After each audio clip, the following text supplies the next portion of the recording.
அனைவருக்கும் வணக்கம். ஆஸ்ட்ரோ ஜெய் தமிழ் சேனலுக்கு உங்களை வரவேற்கிறேன். தற்போது நாம் இந்த வீடியோவில் என்ன பார்க்க போகிறோம் அப்படின்னா, தை அமாவாசையோட சிறப்புகள் பற்றியும், தை அமாவாசை விரதம் இருக்கிறதுனால நம் தோஷங்கள் எவ்வாறு நிவர்த்தியாகிறது என்பது பற்றியும், தை அமாவாசை இருக்க வேண்டியதன் அவசியம் என்ன என்பது பற்றியும், அந்த நாளில் கொடுக்க வேண்டிய தானங்கள் பற்றியும் நாம் தற்போது பார்க்கலாம். பொதுவாகவே அமாவாசை தினம் என்பது முன்னோர்களின் வழிபாட்டிற்குரிய தர்ப்பணத்திற்குரிய ஒரு தினமாக கருதப்படுகிறது. அதிலும் ரொம்பவே முக்கியமாக ஆடி அமாவாசை, புரட்டாசி அமாவாசை, தை அமாவாசை இந்த நாட்கள் முக்கியத்துவம் வாய்ந்ததாக கருதப்படுகிறது.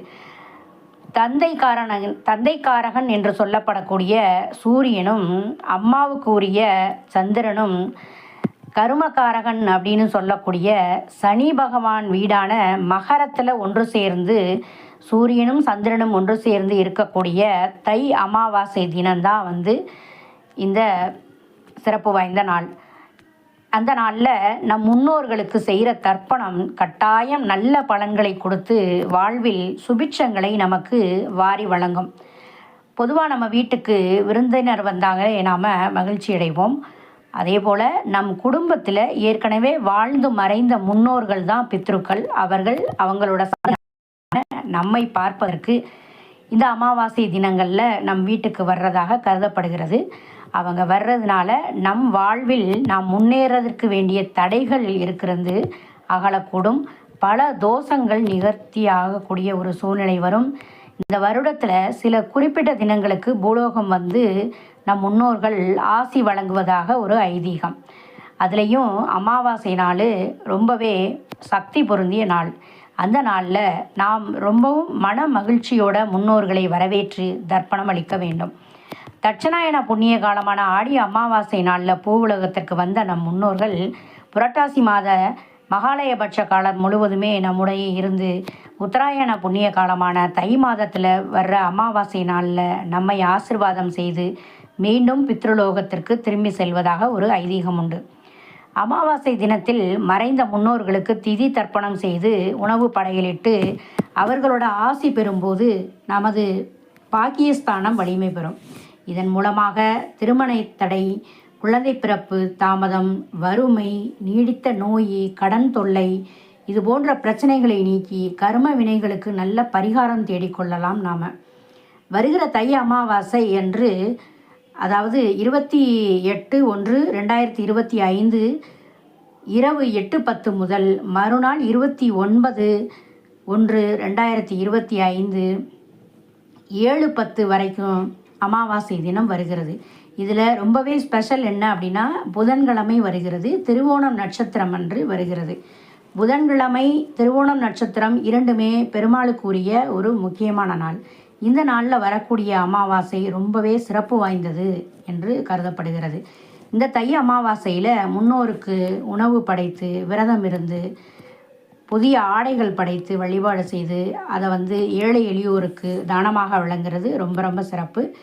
முக்கியமாக மாற்றுத்திறனாளிகள், உணவு இல்லாமல் உண்மையிலே கஷ்டப்படுறவங்க, சாலையோரத்தில் போர்த்திக்கிறதுக்கு போர்வை இல்லாமல் இருக்கிறவங்க, இந்த மாதிரியானவங்களுக்கு உதவி செய்கிறது தான் உண்மையாகவே அது தானமாக அமையும். நீண்ட நாளாக வருத்தி வந்த நோய் நமக்கு அகலும். இந்த தானங்கள் செய்கிறதுனால மனக்கலக்கம் விலகும், மனதில் மகிழ்ச்சி பொங்கும்.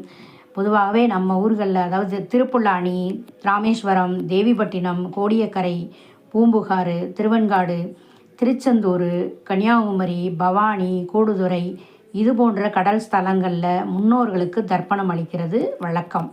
அமாவாசை அன்று முன்னோர்கள் ஆத்ம சாந்திக்காக செய்யப்படுற திதி தர்ப்பண பூஜையானது நம்முடைய 7 தலைமுறைக்கும் நம்முடைய வம்சாவளியினருக்கு பெரிதும் நலம் தரக்கூடிய ஒரு நன்மை தரக்கூடிய வழிபாடு.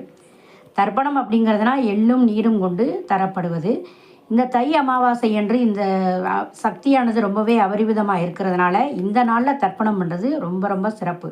தர்ப்பணம் பண்ணும்போது கடல்லையோ அல்லது புண்ணிய தீர்த்தத்துலேயோ முழங்கால் அளவு காலுக்கு தண்ணீரில் நின்று தலை முழுகிட்டு தண்ணியை சூரியனுக்கு படைச்சு சாமி கும்பிட்றது. 3 தடவை தண்ணியை சூரியனுக்கு கொடுக்க வேண்டியது ஒரு முறை. அதே போல் பித்ருக்களுக்கு முறையாக திதி தர்ப்பணம் செய்யாதவங்க தை அமாவாசை அன்னைக்குன்னு இந்த மாதிரி தர்ப்பணம் செய்கிறது வந்து இதுவரையும் செய்யாத தர்ப்பணங்களுக்கெல்லாம் வந்து சிறப்பானதாக இது கருதப்படுறது. அது மட்டும் இல்லாமல் இயற்கையாக இறந்தவங்க ஆன்மா சீக்கிரமே முக்தி அடைந்துவிடும். மனவேதனை அடைந்தோ துர்மரணம் அடைந்தோ கொடூரமான நோய் தாக்கத்தால் இறந்தவங்களுக்கோ அவ்வளவு சீக்கிரம் வந்து முக்தி அடையாது. இயற்கையாக மரணித்து முக்தி அடைந்தவர் வீட்டில் சுப நிகழ்வு அடுத்தடுத்து நடக்கும். அகால மரணம் அடைந்த ஆத்மா முக்தி அடையும் வரை நல்ல காரியங்கள் நடைபெறுவதில் கொஞ்சம் தடைகள் ஏற்படும். அதனால் ஆத்ம சாந்திக்காக கடமைகளை செய்யாமல் விட்டு இதுவரைக்கும் வந்து அவங்களோட ஆன்மாவுக்கு முக்தி அடையாமல் இருந்தவங்க அந்த மாதிரி விஷயங்களுக்கெல்லாம் வந்து திலஹோமம் செய்கிறது வழக்கம். அந்த மாதிரி திலஹோமம் செய்ய முடியாதவங்க கூட இந்த ஆடி அமாவாசை, தை அமாவாசை, புரட்டாசி அமாவாசை பூஜைகள் செய்கிறது, தர்ப்பணம் கொடுக்கறது அதுக்கு நிகரான ஒரு நல்ல பலன்களை கண்டிப்பாக தரக்கூடும். அது மட்டுமின்றி அந்த நாளில் அந்தணர்களுக்கு பச்சரிசி, வெள்ளை நிற ஆடை, பச்சை காய்கறிகள் இவைகளை தானம் கொடுப்பதும் நம் வீட்டில் வளமையை சேர்க்கும். ஆகவே இதுதான் நண்பர்களே, அமாவாசை திதி என்று தை அமாவாசை சிறப்பு நாளில் செய்ய வேண்டிய என்னென்ன செயல்கள் செய்ய வேண்டும், என்னென்ன தானங்கள் செய்ய வேண்டும், அதனால் என்னென்ன பலன்கள் நம் வீட்டிற்கு வரும் என்பதை பற்றி நாம் விரிவாக பார்த்தோம். மீண்டும் நம் சேனலில் இது போன்ற வீடியோவை பார்க்குறதுக்கு நம்ம சேனலை சப்ஸ்கிரைப் பண்ணிக்கிறங்க. உங்கள் ஃப்ரெண்ட்ஸ் அண்ட் ஃபேமிலிக்கு இந்த வீடியோவை ஷேர் பண்ணுங்கள். இது சம்மந்தமாக ஏதாவது கேட்கணும் அப்படின்னா கண்டிப்பாக கமெண்ட் பண்ணுங்கள். மிக்க நன்றி.